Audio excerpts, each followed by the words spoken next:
이번에는 스튜디오에서 민주당 의원을 만나서 여러 현안을 좀 얘기를 해보도록 하겠습니다. 특히 이분 우리나라 300명의 국회의원 중 이 군사 문제 또 북한 문제에 가장 정통했다라고 평가를 받는 분입니다.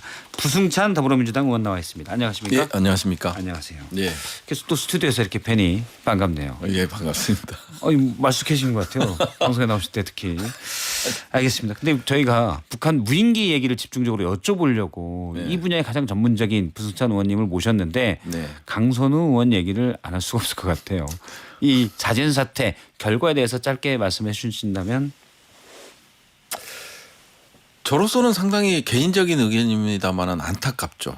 개인적으로 사적으로는 예, 12월 3일 계엄의 밤부터 시작해서 예. 생사고락을 같이 했던 동지잖아요. 좀 안타깝고요.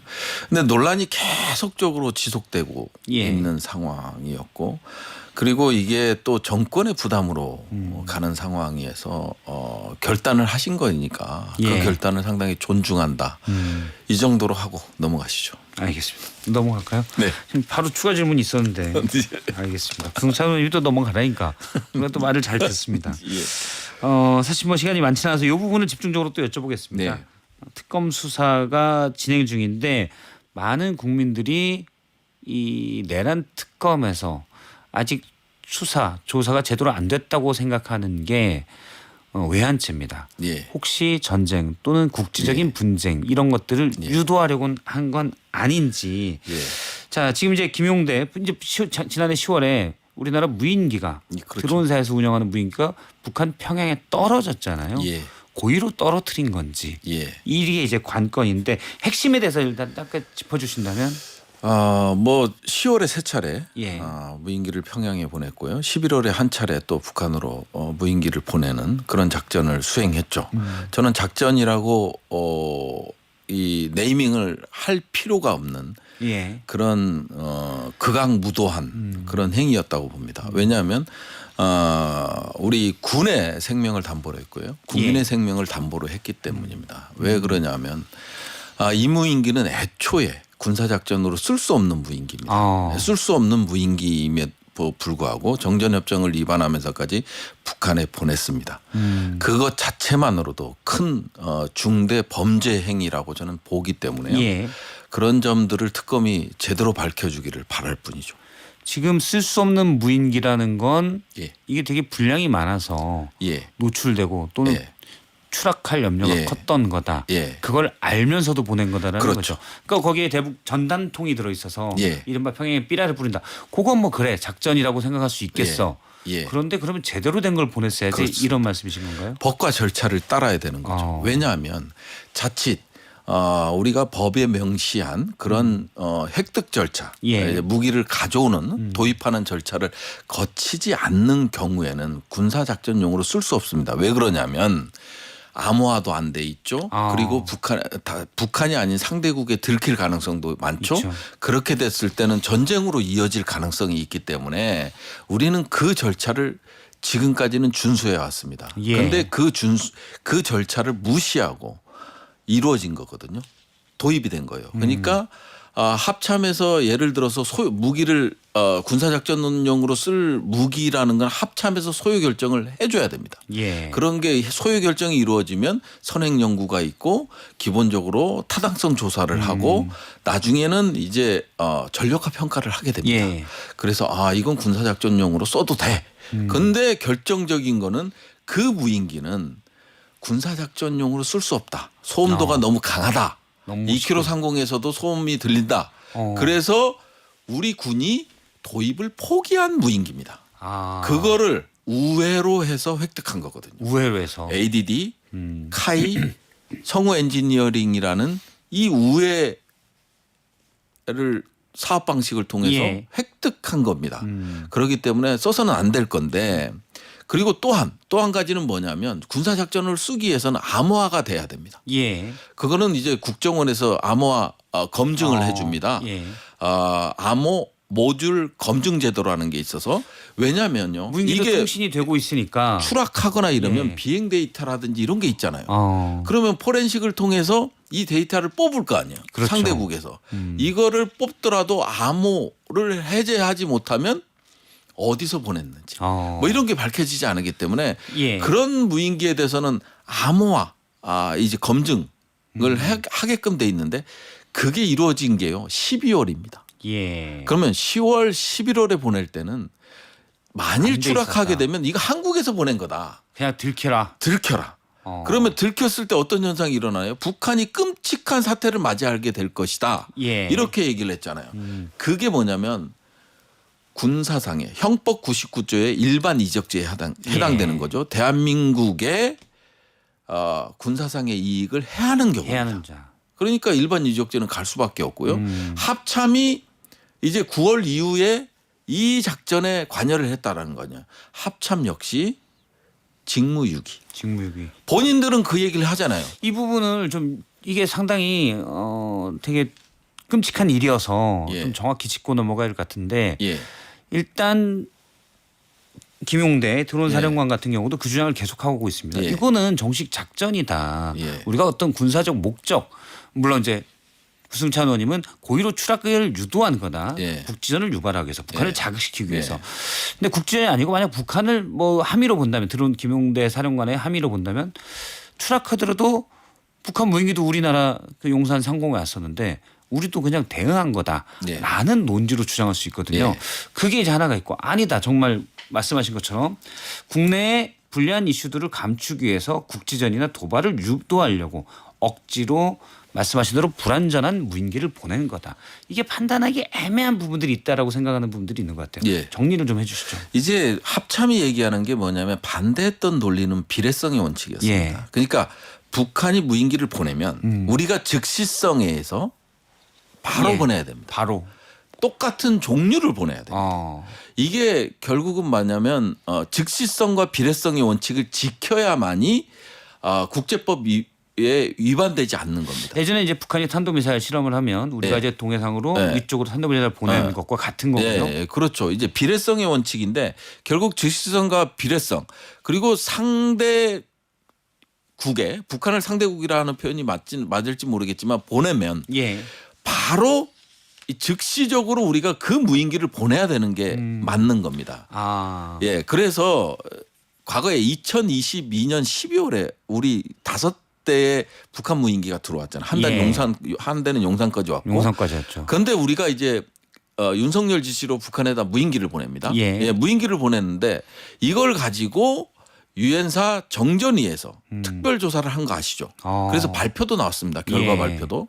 그래서 한국이 정전 협정을 위반했다고. 위반했다. 왜냐하면 그 즉시 보내야 되는 거예요. 연평도 포격도 마찬가지입니다. 예. 우리 그 즉시 대응했잖아요. 해군이 K9 자주포 해병이 자주포를 통해서 대응한 거는 정전협정 위반이라든지 이런 게 국제법적으로 위반 소지가 없었어요. 당했을 근데 때 바로 갚아야 예, 된다. F-15가 떴잖아요. 근데 공격을 못했어요. 공대지 공격.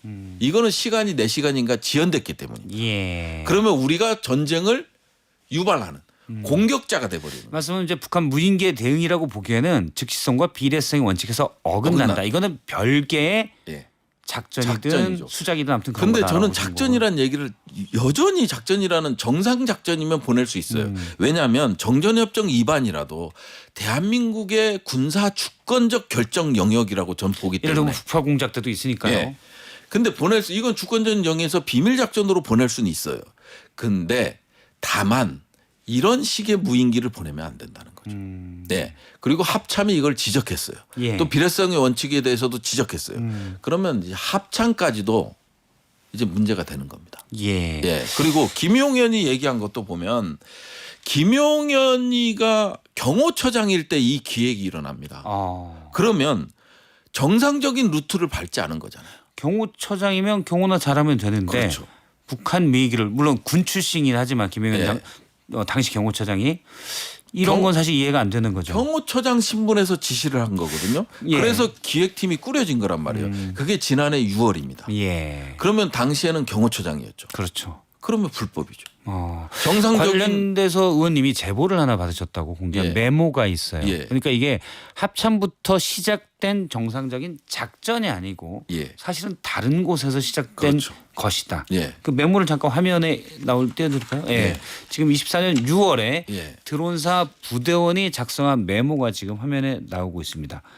V 화살표 JCS 물음표. 예, 조인트 치프 오브 스텝 예. 합동 참모 본부라는 뜻이고요. JCS가 합참의 예. 약장 영어 예, 약자인 예, 거죠. 예. 예, 공식 약어고요. MMD는 이제 국방부의 공식 약어죠. 예. 이건 그러면 V가 JCS로 화살표 있고 물음표 예. MND 예. 물음표 X 이건 무슨 예. 뜻인가요? 이게 제보자에 따르면 뭐냐면 이 김용현의 지시로 특수 TF가 꾸려졌답니다. 예. 북파 TF가 꾸려졌는데 무기를 5명. 북파하는. 예, 5명으로 구성됐는데 그게 6월이었습니다. 6월에 이게 지난해 6월에 작성된 메모인데요. 예. 그때 당시 정작처장 대령이죠. 예. 대령이 TF 장으로 있으면서 김용대 사령관의 지시사항을 전달하는 걸 메모한 겁니다. 예. 메모한 건데 거기서 무슨 얘기를 하냐면 김용대 사령관이 V의 지시다. 합참과 국방부가 모르게 하라. 예. 그래서 이제 Y 왜? 어. 요 메모입니다. 음. 그 밑에 메모들은 이제 오물풍선 대응 그다음에 16개 표적. 예, 이펙티브는 표적이라는 뜻으로 쓰이네. 예. 그다음에 평양 PY는 그다음에 평양. 예, 오퍼레이션 시큐리티 해 갖고 작전 보안. 작전 OPSEC는 예. 오퍼레이션 시큐리티. 예. 작전 보안. 보안. 예. 아. 그 약어들입니다. 이게 V가 JCS 물음표한 건 이거 합참 통해서 제대로 된 거야? 라는 물음표를 그때 메모하는 장교가 아니 그러니까 의심을 이제 가져가고. 저희는 이제 직접 제보를 통화를 하면서 들었죠. 예. 들었는데 합참하고 국방부는 모르게. 모른다. 아. 그래서 Y라는. 네. 그런데 그거를 입증할 수 있는 게 있느냐 그래서 그 메모가 나온 거예요. 자, 그럼 이런 북한의 무인기를 그것도 표적 목적지가 예. 평양에 있는 무인기라는데 합참 몰라? 국방부 몰라? 이거 말이 돼? 이런 의문이라는 거죠. 네. 아니 왜 건너뛰어? 왜 패싱해? 이런 의미.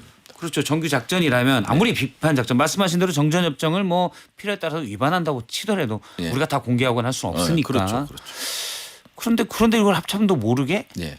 이게 이해가 안 된다라는 예. 거죠. 그래서 이제 왜 9월 합참 6일 모르겠다고 날 보세요?